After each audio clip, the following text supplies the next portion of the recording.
Hi guys, welcome to Math 0106. We are on lesson 17. We're going to talk about rates and proportions. And so in this video, this is going to be pretty, I think it's pretty straightforward. The nice thing about this is as we've progressed, at this point, this is almost like real world stuff, so it makes more sense. It says, the first question says, write it as a unit rate, 350 miles on 10 gallons of gas. So what you're noticing is what I do to start this problem off is I'm writing it out verbatim with what it says. So 350 miles on 10 gallons of gas. And what we're doing is we're converting it into a rate. So I think the easiest way to think about this is to just think about your car and like we say miles per gallon, right? Because something like we drive at 50 miles. I say miles per gallon because this problem's talking about miles per gallon, but I meant miles per hour. So if you drive 50 miles per hour, what this means is for every hour you drive 50 miles. So the first question is just asking you to simplify, really. So we know that if we have zeros, we can cancel them out. And this is just saying 35 miles per gallon of gas. That's all we're asking you to do is to convert from just to simplify. So that's pretty straightforward. Let's look at number 2. It says find fraction notation for the ratio. It says not to simplify 3 7/8, 2, 6 1/4. So when they say ratio, you should think fraction. So if I ask 3 7/8, 2, 6 1/4, this is, by the way, again, it says not to reduce, so we're just literally going to rewrite it. This is just saying 3 7/8 over 6 1/4. So they're giving us ugly looking numbers to try to intimidate, but you just create a fraction where the numerator is the first number and the denominator is the second number. Okay, let's see the third one. Of a family's 850 weekly income, 125 usually goes towards groceries. What is the ratio of the amount spent on groceries to weekly income? And this is getting more and more in terms of what you're really going to end up seeing on a test, right? So we're doing it's saying what is the ratio of groceries to weekly income. So notice what I do. It says groceries to weekly income. Groceries is the first word, it's the numerator. Weekly income is the second word, it's the denominator. And then you just fill it in. So groceries is 125. Weekly income is 815. Okay? And that's all that we're really concerned with. Okay? So let's see number 4. Again, I'm going to assume that we don't need to simplify these. So number 4 says in the rectangle shown below, what is the ratio of length to width? So one thing here, and it will be specified if this is on a final or on a test, it says length to width. So the first word goes numerator, the second word is the denominator. Length is the longer one. So this is the length, and this would be the width. So let me erase so I can see it. So the length would be 215. The width would be 129. And if they're saying length to width, it should always be the case that length to width should be an improper fraction, right? Now, if the second part of the question says, what is the ratio of width to length? Well, that is just the reciprocal, right? We said the reciprocal is when you switch numerator and denominator. So that's all there is to that one. Now, it says 4, and then we jump to 7. I think this has an issue to do with the numbering. It's really just because the page keeps going on past 4. But let's go ahead and just jump to number 7. We'll do number 7, and then on another page, we'll go ahead and do the bottom of that page. So 7 says, if Allison's company charged $197.94 for 6 hours of work, what rate did the company charge in dollars per hour? So she charges $197.94 for 6 hours of work. And when we say how much is it in dollars, if we want dollars per hour, we're really just saying how much does it cost for 1 hour. So what we need to do here is we're going to need to divide 197.94 by 6, because that would reduce us down to dollars per 1 hour. So let's see here. So how many times does 9 go into 1? It does not. So how many times does I'm sorry, I said 9 into 1. How many times does 6 go into 1? It does not. How many times does 6 go into 19? This is 3 times because it's 18. If you've been watching these videos in succession, what you're noticing is I'm not going to emphasize at this point the division. If you're struggling with division, then go back and rewatch the division videos. At this point, I'm just going to kind of assume that you understand the division and are concerned is with really just setting up these problems. But if you are struggling again, either ask me to go into more detail in future in another video, and I will redo a problem in greater length, or watch the previous videos, and I think that will clarify. At this point, you should be comfortable with division. But if you're not, go back and rewatch. And if you're still struggling with these problems, then send me post something in the comments or email me, and I will post another video in regard to the problem that you're not certain on. Okay. In any case, 6 goes into 17 2 times, because 6 times 3 is 18. So this is 12. We're going to subtract. We're going to be left with 5. Bring the 9 down. So how many times does 6 go into 59? The 9 times, because of the decimal here, we're going to put a decimal. It's going to give me 54. This gives me 54. So it goes in an even number of times, 9 times. So it's 32.99. So this is what the answer is. It's $32.99 per hour. Good deal. All right, so it says determine whether the two pairs of numbers are proportional, 24, 18, and 4 and 3. So again, all you do, first number numerator, second number denominator, what this question is really asking us is that if I reduce 24 over 18, does 24 over 18 reduce to 4 over 3? So let's rewrite 24 over 18, and let's see if it reduces to 4 over 3. Well, what are both 24 and 18 divisible by? Well, since they're both even, and since they're both divisible by 3, I know they're divisible by 3 because 2 plus 4 is 6. Hence, the sum of the digits is divisible by 3, so is the number. 1 plus 8 is 9. The sum of the digits is divisible by the number. Also, you should have memorized your multiplication for 3, so you know 24 works with 3, and 18 works with 3. It's even, if that's not clear, it's even because they end in 0, 2, 4, 6, and 8, and specifically 4 and 8. 24 divided by 3 times what is 24? That's 8. 18 divided by, I said 6, my bad. So they're divisible by 6 because they're even and they're divisible by 3. Apologize. 6 times 4 is 24. 6 times 3 is 18. So are the two pairs of numbers proportional? Yes. Proportional means that they're equivalent. So what we're saying specifically is 24 over 18 equals 4 over 3. And that is true. All right. This is just a long way of writing. Okay. Let's move on to number 9. So number 9 is saying is 5 1/5 and 6 and 2 3/4 and 7 1/2. Are those proportional to each other? One thing I want to stress here, again, the initial setup is still the same. It's going to be 5 1/5 to 6 compared to 2 3/4 to 7 1/2. What I'm going to do initially is I'm going to convert it into an improper fraction. I want to stress that I'm doing this because it's in the worksheets, but these sort of questions do not typically show up on the final, so don't stress too much over this. But let me convert it. So what we do to convert is we multiply and then we add. This is sometimes called the Texas method. So 5 times 5 is 25, plus 1 is 26 over 5. Again, 5 times 5 is 25, and then I just add this 1, and that gives me 26 over 5, and then we're dividing all of this by 6. I'm going to do the same thing on this side here. So times and then add. So 2 times 4 is 8. 8 plus 3 is 11 over the denominator, which is 4. 2 times 7 is 14, plus 1 is 15 over 2. Now, we're trying to see if these are equivalent. If they're proportional, they're equivalent.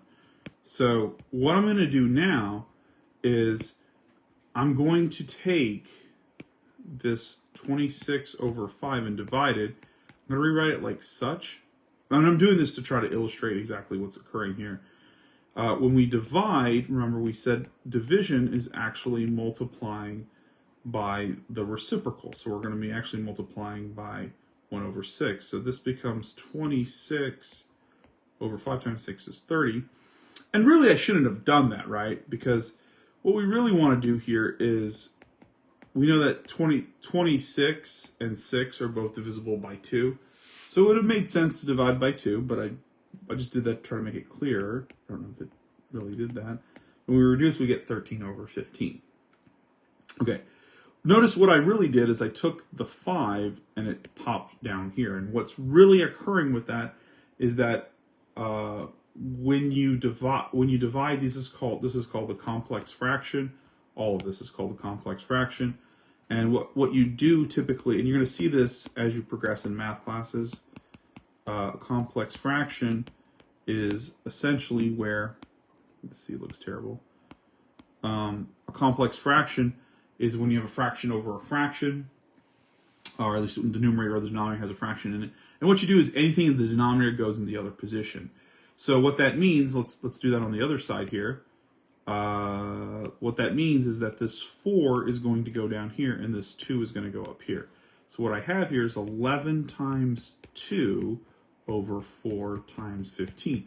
And notice now I'm doing it how I really should always do it, which is you don't need to multiply, right? Because 2 goes into 4 2 times, and this leaves me with 11 over 2 times 15, which is 30, which is a lot easier than approaching 22 over 60, all right? In any case, when we compare these, are they the same? No, they are not, right? So for number 9, the answer would be no, they are not proportional. Okay, let's do the next one on another page. So number 10 has us doing x over 33 equals 4 over 11. Now we're just directly approaching it, right? And one thing you want to do when you're doing a proportion, and if it's blatantly obvious, a lot of people, well, let me put it this way. The traditional way of doing this is to cross multiply. This is sometimes called the butterfly effect. And this will leave you with 11x equals 4 times 33. Again, my advice is do not multiply 4 times 33 together. And the reason why I say don't do it is because you're just going to get a big number that you're going to then at the end, we say is cross multiply and divide. So we're going to divide by 11. But why multiply 4 times 33 when you're just going to divide by 11? And since I'm dividing by 11, look, we can easily see that 11 goes into 33 3 times, and all I have to do is 4 times 3, which is way easier than, what is 33 times 4? That's going to be 12, carry the 1, 13, 132 divided by 11, which is a little bit harder to approach. You might as well do it this way. Though I do want to make a comment on this. I apologize. I feel like sometimes when I'm explaining this, I'm like, how many ways can you look at a problem, Mr. Anderson, is what you guys are thinking. But let me show you one other piece of info. And again, the reason why I'm doing stuff like this and I make little comments is there's little tricks that can help you to really think a little bit deeper about math in a way that I think fundamentally helps you, and especially in future classes. So remember, we said the rule for multiplying was we bring these two numbers down. So if you're dividing by 11, you see a 1 and a 2. If 1 plus 2 is 3, then you know it has to be 12, right? So, but it's way easier, you can see. You just don't need to multiply the numbers together. It's just 33 divided by 11 is 3, 4 times 3 is 12. That is way easier than multiplying 33 times 4 and then dividing by 11. Okay, a little overkill, and that's the answer. But that's not the only approach to this. So another way to attack this problem, and I hope that this is what you end up doing, is to come to the realization that if 3 times 11 is 33, then all I have to do is multiply the top by 3. And that'll give me 12. And that's it. That's all you have to do. If you think about it, that's really what we just did here, right? With the 4 times 3, right? So if you see that you can multiply the top or the bottom, doesn't matter, by an easy number to get there, go ahead and do that, and the bottom you will do the same thing. Okay? Now let's look at number 11 because that's a little uglier. So with a number 11, we have 31 over 186 and then we have 14 over m. The reason why I say it's a little bit uglier is 14, we can't do it the shortcut way. We can't say 186, 14 times some number gives me 31, because 14 times 2 is 28, which is too close to 31 for 14 times 3 to give me 31. So this is not a clean number to multiply by, but that's okay. What we could do if you wanted to is we could cross multiply. But one strategy that I would try to implement, I'm not sure if this is exactly going to work, but if we can do 186 divided by 31, if 31 goes evenly into 186, we can reduce. So remember, anytime you have fractions, try to reduce first, because smaller numbers are easier to work with. And when I said I didn't know, I was actually lying to you. I did see that it worked, because I knew 3 times 6 is 18 and 1 times 6 is 6. So I also want you to realize this: if you divide both the top and the bottom by 31, remember we said they're the same, so we can reduce them by the same factor. We can very easily get to 1 over 6, which is easier to work with because the numbers are smaller. When you work on this, if you try to see if you can reduce. Now, I know it's hard to see that 186, that 31 goes into 186 initially, but if you're looking to reduce, you see that 1, you're like, 1 times what would give me something close to 186? Well, you know 1 times 6 is 6, and then you see, oh, 3 times 6 is 18. Boom, I got it. So try to reduce. If you got big numbers, try to reduce first, and then compare. Okay, so now you can do this one of two ways. You're really going to be doing the same thing. You can say 1 times 14 is 14, so 6 times 14 is what? Or you could cross multiply, which would get you 6 times 14 equals 1 times m, so m is 14 times 6. So either way you play it, you're actually doing the same thing. 14 times 6, many of you would do it this way. I'll be honest, in my head, I think 10 times 6 is 60, 4 times 6 is 24, so 60 plus 24 is 84. So I know m is going to be 84, but to please y'all, I'll do it the traditional way. 4 times 6 is 24, so we carry the 2. Notice that I'm actually doing the same thing. 6 times 10, so 6 times 1 is 6, plus 2 is 8, so we get the same 84. So if you see what I did, what I'm doing is taking 14 and cutting into 10 and 4, and then I'm multiplying by 6 into each of these, which is what the algorithm I keep calling it long multiplication, I guess that's what it is essentially the same thing, right? Because 6 times 4 is the 24, and when you do 6 times 1, you're really doing 6 times 10, which is 60, and then adding them together and getting 84. Okay, so there we have it. So let's now jump and do the bottom half of the page. Okay, so in the bottom half, and hopefully you can do all these problems on your own, it's saying find the rate of speed as the ratio of distance to time. So we have, I guess, 45 meters to 15 seconds. I'm doing number 5 if that wasn't clear. So look, we know 15 goes into 45 3 times, so this is 3 meters per second. In other words, it's asking us to reduce. In other words, all I'm doing is dividing by 15. So what I'm doing right now is I'm showing you how I would solve it, and then I'm backtracking and showing you the slow process towards getting it.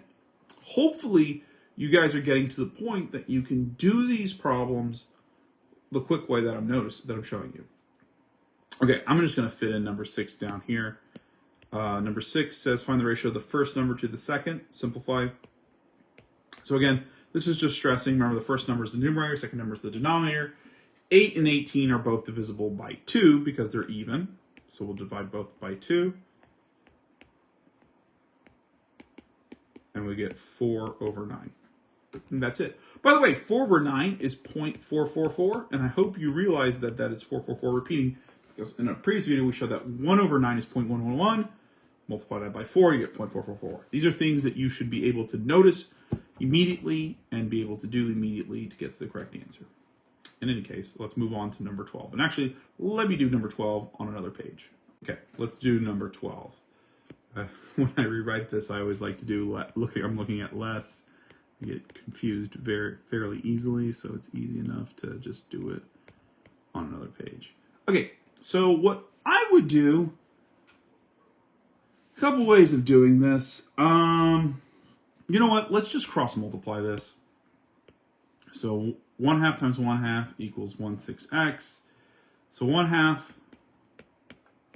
times 1/2 equals 1/6x.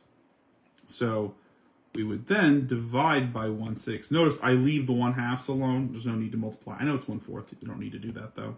If you want to, you can. The numbers are super small enough that's not an issue. But let's write this out as just fractions. So cross multiply and divide. So we have 1/2 times 1/2 over 1/6. Now remember what I had said earlier. This question's great for illustrating what we mentioned earlier. When we have this, which is called the complex fraction, anything in the denominator switches position. So we have these two 2's, and we have this 6 that are in the denominators. They're going to switch position. So if they're on the top, they're going to go to the bottom. And if they're on the bottom, they're going to go to the top. And now all I have to do is say, well, hey, 2 goes into 6 3 times. This is 3 over 2, which I hope you can easily see is 1.5. And there's our answer. So that is all that we have to do for number 12. Now, we have another page of ratios and proportions, but it's going to probably take me more than, I have about 9 minutes left. I think it's going to probably take me more than 9 minutes on this video. So I'm going to go ahead and stop here, and we'll do it in a follow-up video. So hopefully this makes sense. Let me know what you guys think. You all know where to find me. You all know where to post. Either email me or post a comment, and I will find you guys in the next math video.